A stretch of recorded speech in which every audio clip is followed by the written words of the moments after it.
De volta, já que convém assim. Agora, no nosso último bloco, nós vamos falar sobre alergias alimentares. Quando a gente come, né, a gente nem para, às vezes, para imaginar que o nosso organismo ele pode apresentar alguma intolerância a determinados alimentos, provocando uma resposta imediata do nosso sistema imunológico e, consequentemente, né, desencadeando a tão conhecida e temida alergia alimentar. Mas você sabe como é que a gente pode descobrir se somos alérgicos ou não a algum alimento? Quem conta agora pra gente isso aqui por Skype é o alergologista Sidney Casado, mais uma vez aqui com a gente no Bem Assim. Bom dia, Sidney. Obrigada pela sua participação aqui com a gente. Bom dia, Mara. Sempre um prazer. Você agora, desse modo agora mais virtual, né? Isso. Isso em virtude da pandemia, eu sei que os estúdios não podem estar tão cheios. Estava acompanhando o meu colega aí dentro do estúdio e tem que fazer essa mescla mesmo. Mas é sempre um prazer participar do seu programa. Pra gente também, Sidney. Obrigada, tá, mais uma vez. Vamos começar explicando então aqui, para mim e para o pessoal que está nos assistindo, o que é alergia alimentar?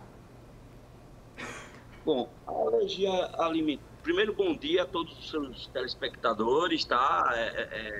É um prazer tentar mudar o conceito de algumas coisas e informar também a população. Falando sobre alergia alimentar, na verdade é uma resposta anormal do organismo a um determinado alimento, entendeu? Uhum. Essa resposta pode ser uma alergia verdadeira, como a gente chama, mediada por IgE, ou uma resposta não IgE mediada, que é uma alergia que normalmente é mais passageira, entendeu? Sim, certo. Alergia é a mesma coisa que intolerância, Sidney? Não. A intolerância normalmente é um problema digestivo, é um problema que depende muito da quantidade que você ingere, e a alergia é uma resposta imunológica do organismo contra aquela proteína alimentar. Uhum. Então, assim, o público entender é quando o organismo fabrica defesas contra aquela proteína. Quando você ingere a proteína, tem defesas prontas e essas defesas podem resultar em sintomas cutâneos, em sintomas respiratórios, entendeu? Sintomas mais graves. A intolerância normalmente se dá por problemas digestivos. Certo. Tá. Então a gente já fica aí, né, esclarecendo esse ponto, tá? A alergia é muito diferente de intolerância. Acho que nos casos da alergia você não pode nem comer, né, aquele alimento. Isso. Quem tem alergia deve evitar consumir o alimento e ficar de olho sempre nos rótulos, ler tudo que você vai consumir, e a depender do alimento e do grau de alergia que você tem, as reações podem ser muito sérias. Certo. Como é que as alergias alimentares elas surgem, hein, Sidney? Olha, Mara, a alergia ela pode surgir desde o nascimento, desde quando o bebê nasce e vai se desenvolvendo, e pode surgir também na vida adulta. Na verdade, se considerando a alergia de IgE mediada, que é que a gente faz diagnóstico através dos exames, essa alergia, primeiro você tem que entrar em contato com aquele alimento. Sim. O organismo vai fabricar uma defesa contra aquele alimento e numa segunda oportunidade você vai desenvolver uma reação alérgica. Isso também pode ocorrer com o passar do tempo. Então, você consome aquele alimento por muitas vezes ao decorrer da vida. Um belo dia, o organismo entende que ele não é legal para você e fabrica defesas contra ele. Tá. Percebi, então, que algum alimento ali talvez não me tenha feito bem, enfim, tenha me causado algo que eu precisei ficar um pouco mais em alerta. Como é que se descobrem as nossas alergias alimentares? Olha, de fundamental importância procurar um médico. Certo. E de preferência um especialista. Primeiro para conhecer que tipo de reação foi, como foi essa reação, e o especialista ele vai identificar se aquilo realmente foi uma reação alérgica, se aquilo ali foi um evento adverso, se foi uma reação tóxica mesmo do que você consumiu. O especialista, ele, através da anamnese, da consulta, né, que o paciente vai fazer, vai ter que entender melhor a reação e conseguir orientar o paciente. Porque, assim, através dos tempos, começou a se falar que a alergia é uma reação a qualquer coisa que você tem. E muitas vezes o processo não é alérgico, entendeu? Então, vem se rotulando de alergia alimentar a qualquer reaçãozinha que você tenha a um alimento. Muitas vezes não é. Por isso que é importante o especialista entender que reação é essa e orientar o paciente. Ótimo. Você falou aqui para a gente, né, na entrevista, que a gente pode nascer com essa alergia ou acabar desenvolvendo, né, ela em algum momento da nossa vida. A minha pergunta é, as crianças, elas acabam sendo as mais afetadas? Sim. A maioria das alergias alimentares iniciam na primeira infância, né? As crianças começam a ter essa alergia. Só que, assim, como eu te falei, todo o público, todas as pessoas podem desenvolver alergia, mas as crianças realmente são as que mais sofrem. Quais são os alimentos que mais causam alergia, hein? Olha, Mara, isso daí vai depender de uma série de fatores.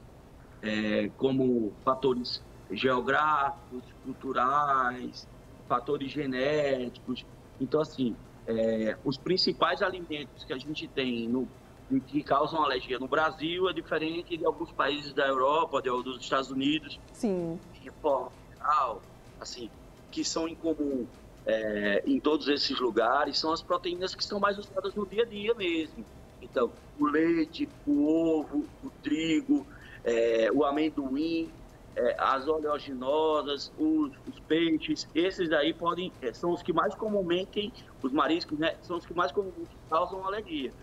Mas a sua particularidade vai depender da cultura e da geografia de cada local.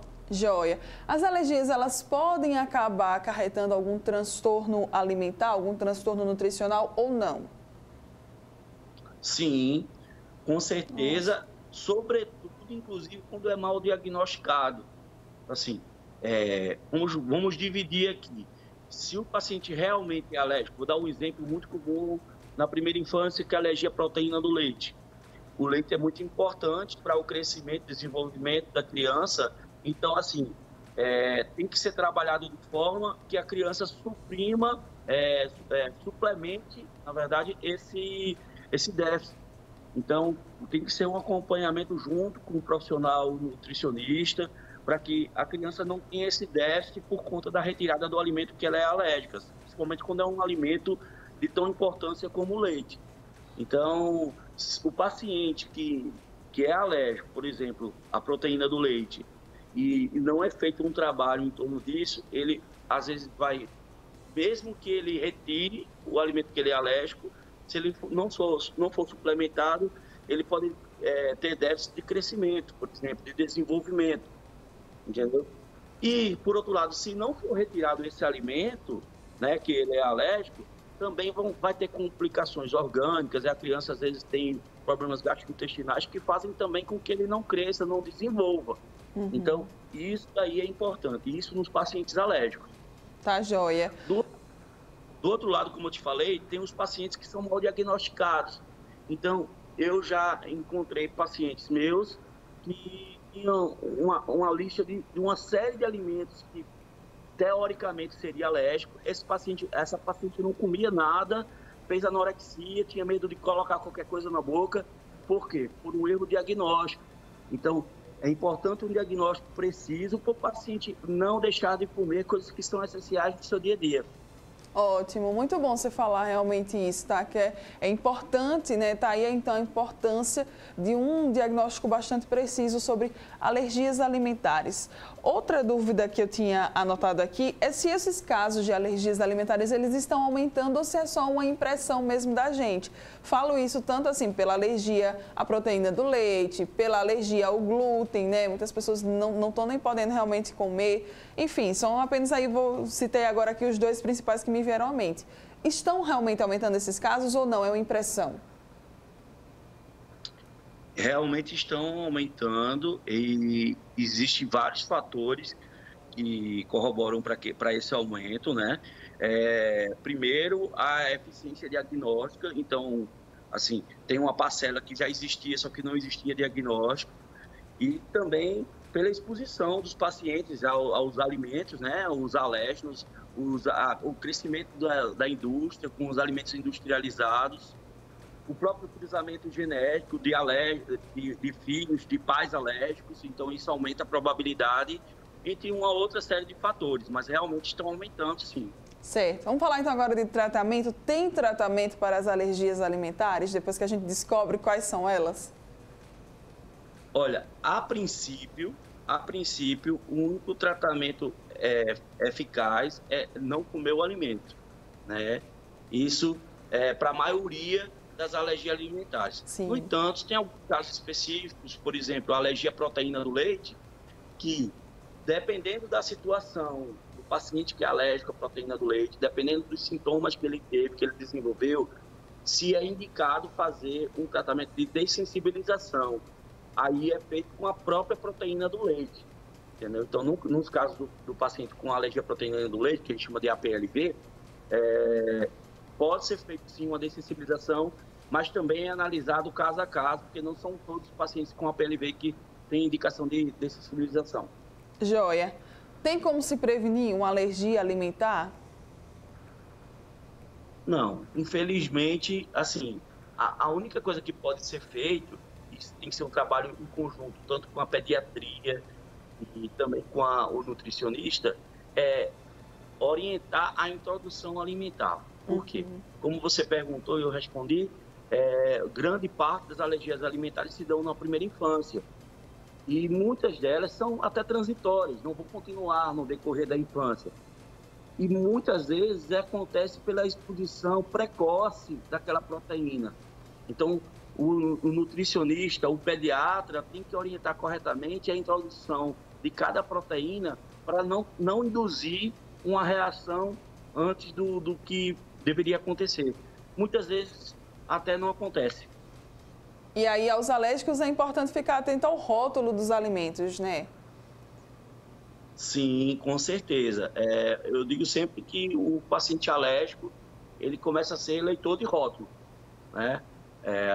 Vai no supermercado, ele tem que ver. E, graças a Deus, tivemos algumas evoluções ao decorrer dos anos com relação aos rótulos, porque, por conquista mesmo dos alérgicos, hoje os rótulos são obrigados a conter informações que ajudam aos alérgicos. Muitas vezes era omitido que tinha, por exemplo, no paciente com alergia à proteína do leite, era omitido que tinha traço de leite, paciente com alergia à soja também, ovo e etc. E hoje é obrigado a ter no rótulo, atenção alérgico, atenção alérgico.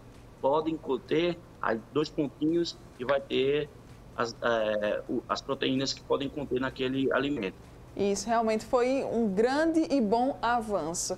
Sinei, obrigada pela sua participação aqui com a gente mais uma vez. Sempre muito bom, tá? Contar com as suas informações. Obrigada mesmo. Quer deixar algum contato aí para o pessoal que está nos acompanhando?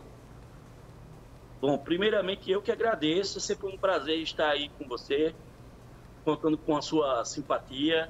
Obrigada. E com relação ao contato, eu não tenho o Instagram pessoal, tenho o Instagram da empresa, que é Imunocin Vacinas,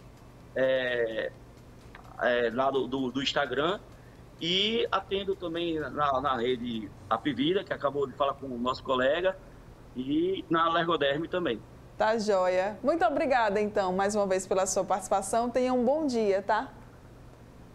Tá certo. Um abraço para vocês. Tchau, tchau. Obrigada.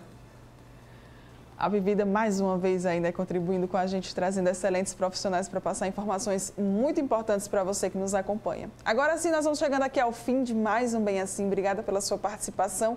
Amanhã estaremos de volta, tá? Toda quinta-feira, você já sabe, tem aqui o quadro Hora Mais Saúde com a jornalista Gabriela Garrido. Já estou aqui ansiosa para saber quais que serão, né, aí as notícias que ela vai trazer para a gente. Também, é claro, vão ter outros assuntos. Eu conto com você, continue acompanhando a programação da TV Mar e até mais. Tchau, tchau.